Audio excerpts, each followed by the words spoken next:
Actualidad Radio, la información nunca sonó tan bien. Destacado economista Leonardo Buniac, experto en este tipo de temas de finanzas y creador de Global Map, Observatorio Global Interactivo de Análisis Geopolítico y Geoeconómico. Buenas tardes, Leonardo, qué gusto saludarte, gracias por estar con nosotros. Yo no creo que también los programas de inteligencia artificial nos van a hacer los análisis económicos, porque entonces, ¿de qué estamos hablando? Bienvenido. Bueno, yo temo mucho por mí y por mi generación de economistas, ¿no? Se lo comento.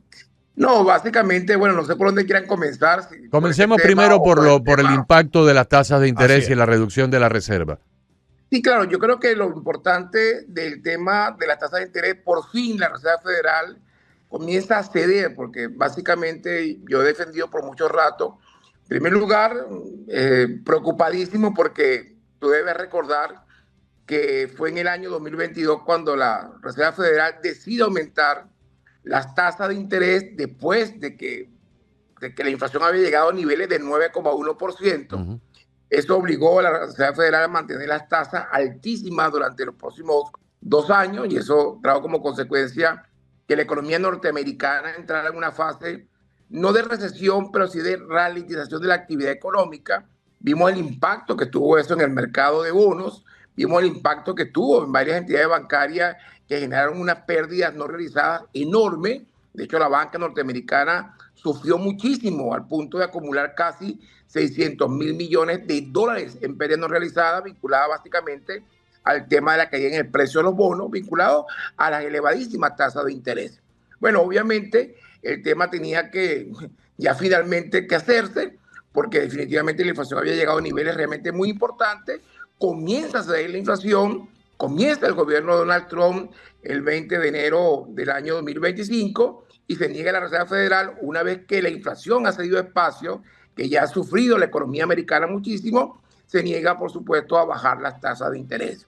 Bueno, la noticia positiva va por 2 vías. Primero, con la disminución de la tasa de interés y la potencial caída que debe venir para finales de año, la Reserva Federal está diciendo a los americanos que la inflación finalmente ha cedido espacio, que la economía americana va a comenzar a sufrir menos el impacto de la escalada de precios y que la inflación está llegando a unos niveles tales que ya permite, por supuesto, que la economía pueda comenzar a disfrutar lo que tanto necesitaba hace tiempo, que era una disminución en las tasas de interés.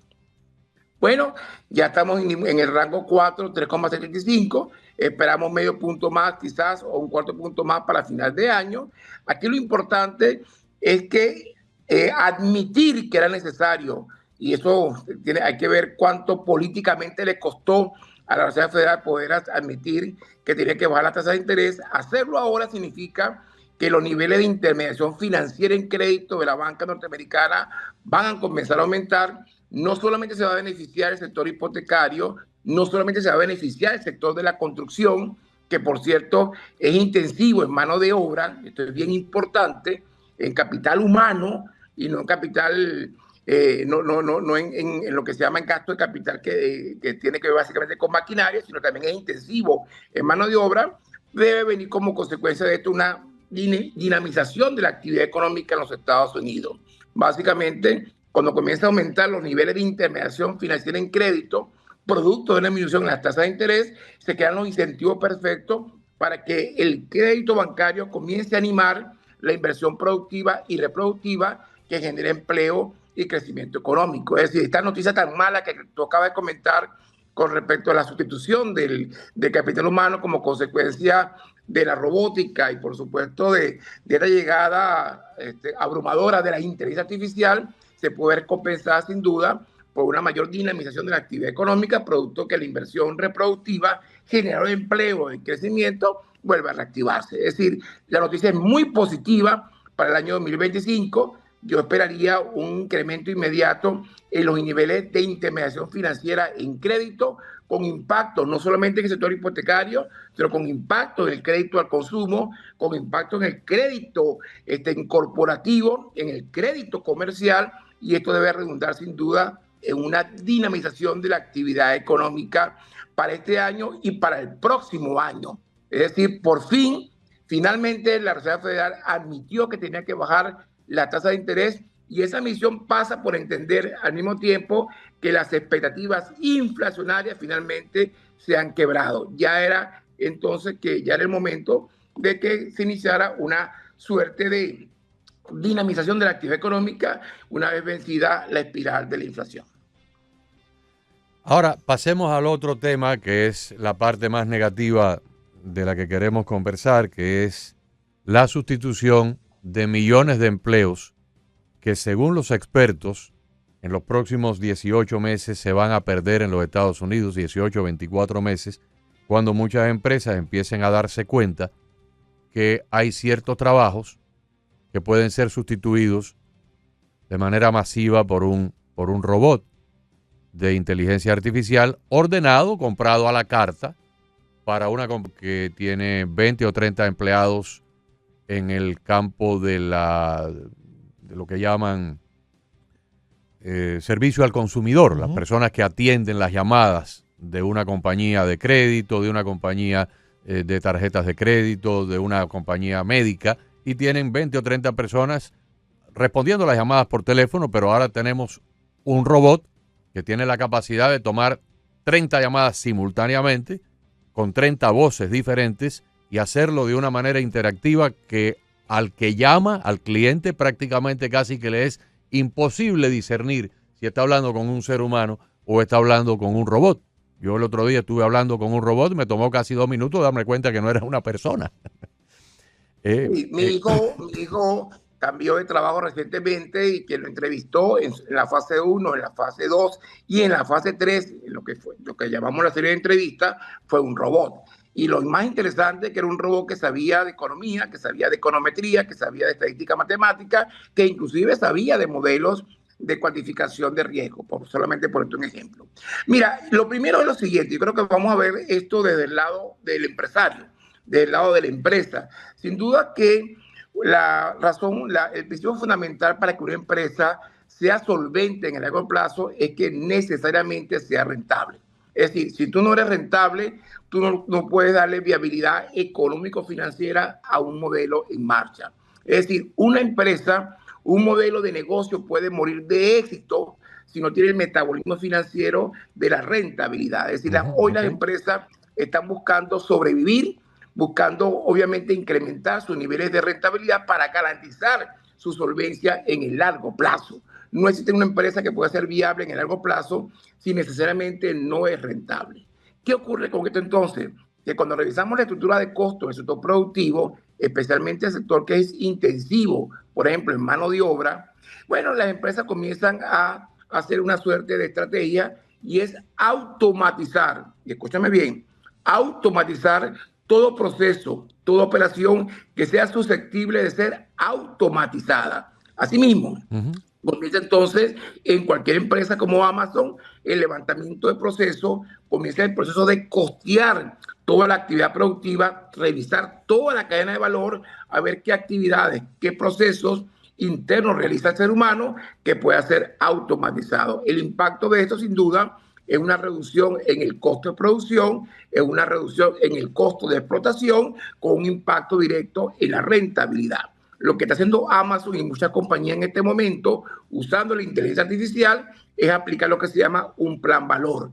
Es decir, medidas con alto impacto en el costo, con alto impacto en el gasto y con alto impacto en los ingresos. El objetivo, incrementar la rentabilidad. Sí, pero ¿cómo va a impactar eso la sociedad? Porque esas 30,000 personas que dejan de trabajar son 30,000 sueldos que se pierden y 30,000 impactos económicos que se dejan de hacer en los diferentes sitios donde esa gente vive.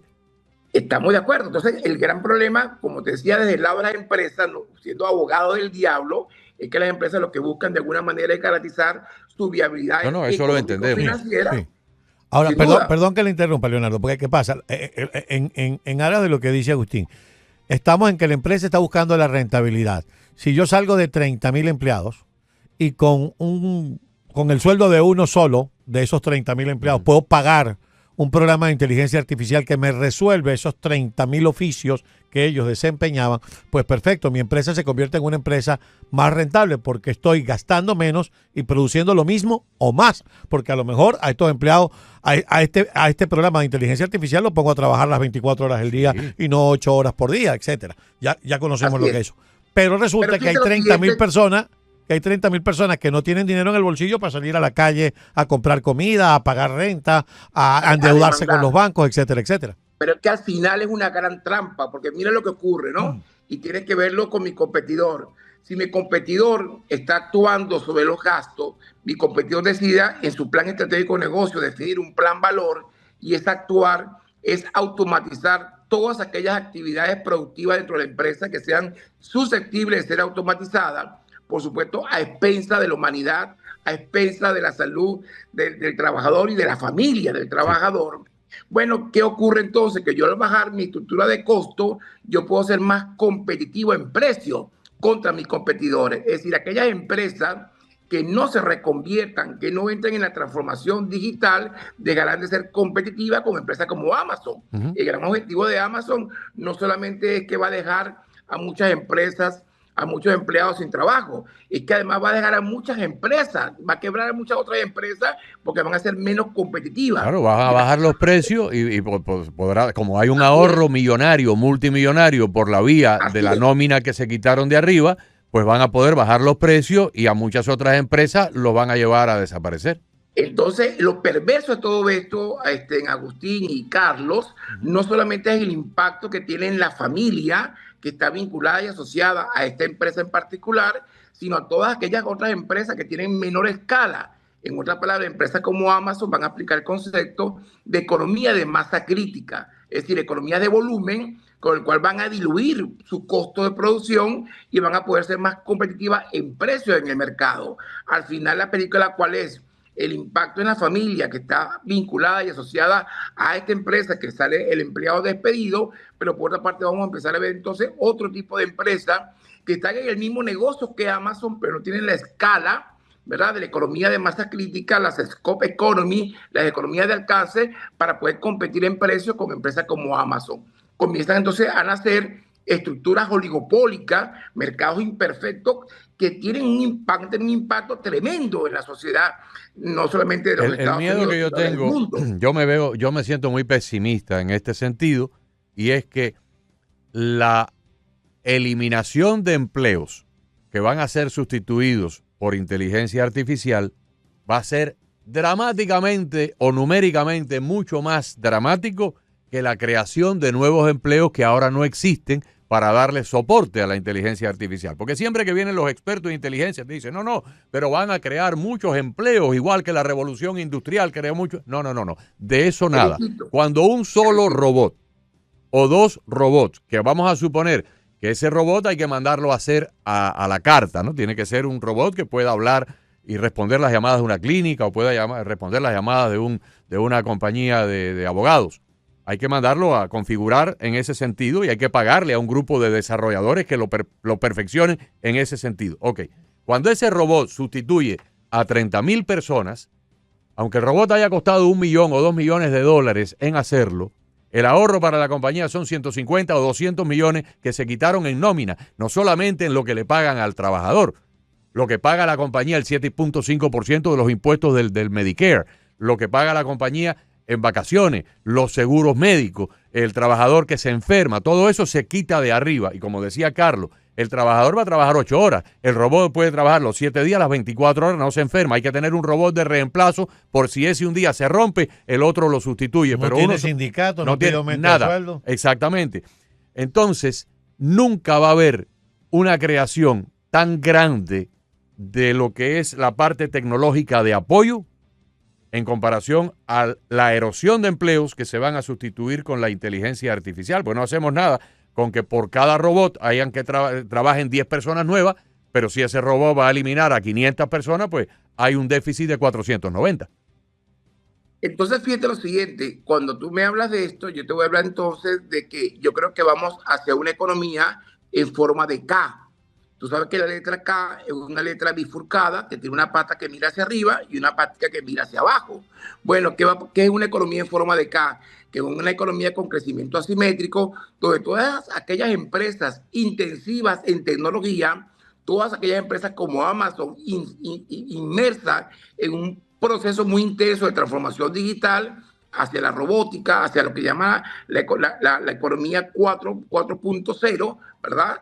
Que es la transformación 4.0. Bueno, todas esas empresas van a crecer y aquellas empresas que son intensivas en mano de obra, que tienen pasivos laborales, que tienen presiones sindicales, que respetan las leyes norteamericanas, esas empresas van a perder competitividad. Pero cuidado, para los defensores, al revés, para los que atacan a Donald Trump con el tema de la política comercial, hay que informarles, mi querido amigo, que en este momento China está intensificando lo que se llama la economía 4.0, es decir, avanza, como en China no hay leyes que protejan al trabajador, bueno, China avanza a una velocidad hipersónica al desarrollo de la robótica y está inmersa en ese proceso, lo cual obviamente vamos a empezar a ver más productos chinos que van a costar la mitad de lo que hoy cuestan. Y ese es el futuro inmediato de esto. Bueno, de hecho, perdón que te interrumpo, Leonardo. Es un tema de políticas públicas. De hecho, hasta los programas de inteligencia artificial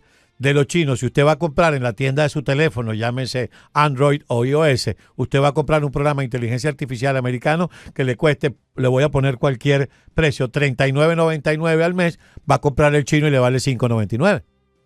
Y sabe, y no solamente eso, sino que el famoso DeepSeek, que es el gran modelo de inteligencia artificial chino, es de código abierto. ¿Y cuál es el gran objetivo? Bueno, derrotar a Gemini, derrotar a Copilot, que son modelos de inteligencia artificial de Google, de Microsoft, etcétera. Es decir, aquí hay una gran conspiración, ¿ok? Que obviamente va a tener que detenerse con política pública para aquellos que atacan a Donald Trump con el tema de la política comercial, de la diplomacia arancelaria. Entonces, bueno, obviamente esto es un tema para desarrollarlo y desarrollarlo con calma, porque definitivamente no hay duda que las empresas en búsqueda de su viabilidad económico-financiera y esto va a ser gradual pero progresivo, van a seguir automatizando procesos, actividades susceptibles de ser automatizadas. Por lo tanto, la sustitución del capital humano por el capital tecnológico es una realidad. Lamentablemente es una macro tendencia que pareciera irreversible y que la única manera de buscar solución es a través de políticas públicas muy contundentes, no solamente con respecto al mercado americano, sino pensando un poco también con los tigres del Pacífico, pensando un poco en China, porque lo que viene para acá, lo que viene a partir de ahora es exactamente eso. China completamente inmerso, pero no solamente China, todos aquellos regímenes que están en el sudeste asiático donde obviamente el concepto del capital humano, del talento humano, no es el mismo que en los Estados Unidos. Aquí en los Estados Unidos, en una empresa, capital humano era más importante que cualquier otro factor. Eso ha ido pasando, con el paso del tiempo, ha ido perdiendo importancia. Pero yo no sé dónde van a emplearse esos millones de personas que en los próximos 24 meses, si creen que yo estoy exagerando, marquen la fecha de hoy, volvemos a conversar en octubre o noviembre, dentro de 2 años, para que vean si me voy a equivocar o no. Yo quisiera estar 150% equivocado. Quisiera estar equivocado, pero me parece que no, porque he escuchado muchas opiniones expertas de personas que están inmersas en esto y que han dicho, esto es una enorme bandera roja, un peligro tremendo. ¿Dónde se van a emplear esas personas? No, te voy a comentar algo que es importante. No solamente van a ser sustituidos los obreros y aquellos que dependen, que obviamente van a ser sustituidos por robots. Es que estamos hablando que ingenieros de sistemas también van a ser sustituidos. Auditores, ya hay, arquitectos, ingenieros civiles. Actores de televisión. Actores de televisión. ¿Ven lo que está ocurriendo en este momento en Hollywood con una actriz que ya surgió y que por eso tiene un agente que le está buscando trabajo, que perfectamente puede sustituir a una actriz de cine. Entonces, Leonardo, una persona que aquí en el argot de lo que es la abogacía o el derecho americano le dicen paralegal. Es una posición donde la persona estudia leyes sin llegar a graduarse como abogado, igual que alguien que se hace enfermero, estudia cierta cosa de medicina, pero no llega a ser un médico, un doctor. El paralegal, el buen paralegal, puede cobrar más de $100,000. ¿Y para qué está un paralegal? Para preparar un contrato. Ahora el abogado le dice, fulano o fulana, necesito un contrato para la venta de tal edificio, necesito un contrato para el divorcio de tal cliente. No, un documento para acusar penalmente a fulano o demandarlo. Y el paralegal que trabaja en una compañía de abogacía de defensa criminal el abogado le dice, mira, tenemos un caso de droga, yo necesito que me busques las sentencias de jurisprudencia legal que se han hecho en la Florida entre 1980 y 1995 en un caso de tal y tal. Y el paralegal se mete en los libros que tiene en la biblioteca del abogado y empieza a revisar libro por libro, en los índices, en los apéndices, y le prepara al abogado un resumen para que luego el abogado, cuando vaya a corte, pueda preparar ese expediente y argumentar ante el juez. O si es un contrato, tiene que sentarse en una máquina, redactar el contrato, los párrafos. Ese abogado le paga a esa persona $120,000, $10,000 mensuales por hacer ese trabajo, que es un trabajo sumamente valioso. Pues no resulta que una cosa de esta de inteligencia artificial, en lo que ese trabajador prepara el contrato o en lo que ese trabajador hace la búsqueda de la jurisprudencia para soportar el caso criminal en corte, el robot lo hace en menos de 2 minutos. O sea que puede, en una jornada de 8 horas, puede hacer 1,000 casos, mientras el ser humano podría tal vez hacer 1, 2 o 3 cuando más. Al final, esa persona, ese abogado, tiene que morir con el robot porque le va a rendir mucho más beneficio. Y ahora hablemos de cosas más graves que eso. El psicólogo revisa estadísticas de cuántos jóvenes están yendo a modelos de inteligencia artificial para recibir tratamiento psicológico. Por ejemplo, me acabo de enterar, ¿cuántos restaurantes del mundo están usando en este momento un chef que por supuesto es un modelo de inteligencia artificial que diseña las fusiones gastronómicas que a un chef humano no se le habían ocurrido? ¿Y sabe por qué razón? Porque Watson Analytics, que es el modelo de IBM, explica, y que es especialista en gastronomía, explica por qué molecularmente el limón con el pescado hace sentido, o el azúcar con el café. Pues la explicación es molecular. Eso lo logra un modelo de inteligencia artificial. O sea, la amenaza es real. Y es una macro tendencia que pareciera irreversible. No solamente es el tema de la robótica, no, es que va mucho más allá de la robótica. El viernes pasado yo tuve que recoger al hijo más pequeño mío cerca del downtown porque andaba con unos amiguitos, invitado por unos amiguitos que lo llevaron a ver un juego de básquet del Miami Heat. Y me tocó recogerlo cerca del downtown y yo iba escuchando la transmisión del juego por radio, para más o menos calcular el tiempo en que se iba a acabar el juego y no estar demasiado tiempo esperando allí en la calle. Cuando llego por Coral Way, a la altura de la avenida 32, me toca parar en un semáforo en rojo y miro para la acera, esto es 11 de la noche, y veo una cajita como del tamaño de una nevera de esa de oficina, chiquitita, como de un poquito menos de 1 metro de altura y medio metro de lado por el largo. Iba moviéndose sola por la acera, con unas luces. Sí, así es. Y me quedo mirando así. Cuando llega a la entrada de un edificio, hizo un giro de 90 grados, pasó de la acera, de la acera pública a la acerita del edificio, entró. Resulta que después me doy cuenta, porque veo que sale una persona, en lo que el semáforo estaba en rojo, salió una persona de dentro del edificio, y aquella cosa traía adentro, no sé si era comida o algo, pero que sacó un bracito así y entregó. Uh-huh. Eso antes lo hacía una persona en una bicicleta. Así es. Bueno, mientras ustedes están hablando, yo le acabo de pedir a un modelo muy común de inteligencia artificial que todos conocen, que se llama ChatGPT.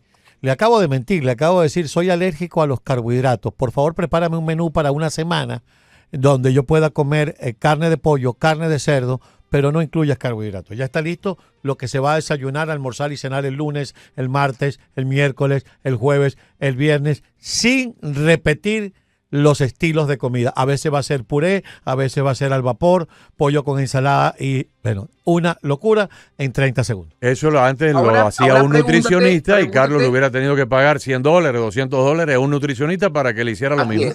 Entonces pregúntate qué va a pasar. El problema, entonces, la amenaza no solamente es para el obrero de la fábrica, que lo sustituye un robot. El problema es que el modelo de inteligencia artificial va a afectar a todas las profesiones. Inclusive, usted le diría a su hijo, por favor, mejor estudia ingeniería de sistema en la universidad, estudia tecnología, estudia ingeniería de computación, y resulta que él también corre el peligro de ser sustituido. Es decir, es una macro tendencia muy peligrosa que va de una forma muy acelerada con impactos muy importantes. Lo que te decía al principio, la economía en forma de K, la economía que va a crecer asimétricamente. ¿Qué empresas van a crecer mucho? Todas aquellas empresas inmersas en una fuerte transformación digital. ¿Qué empresas van a crecer menos? Aquellas que sean más intensivas en capital humano. ¿Cuál es el impacto de esto? Un fenómeno económico y social que es el incremento de los niveles de pobreza crítica y extrema. Es decir, vamos hacia un terreno pero muy peligroso. Muy peligroso. Yo conocí hace como 30 años, conocí a un señor aquí en Miami que tenía una compañía de traductores. Venía a una conferencia, traían a un científico portugués que venía a dar una conferencia sobre cuestiones médicas o cuestiones farmacéuticas, pero a un grupo de anglosajones, pues este señor proveía un traductor de portugués al inglés y del inglés al portugués.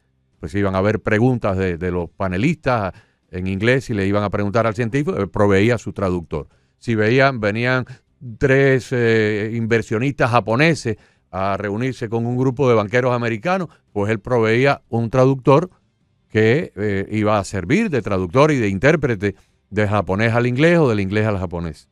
Bueno, resulta que Carlos me enseñó el otro día un traductor electrónico que uno se lo pone en el bolsillo, es del tamaño casi que de, no sé, tamaño de una nuez. Uno se lo pone en el bolsillo con un cablecito aquí en la oreja y mientras uno está hablando, yo estoy hablando con el japonés.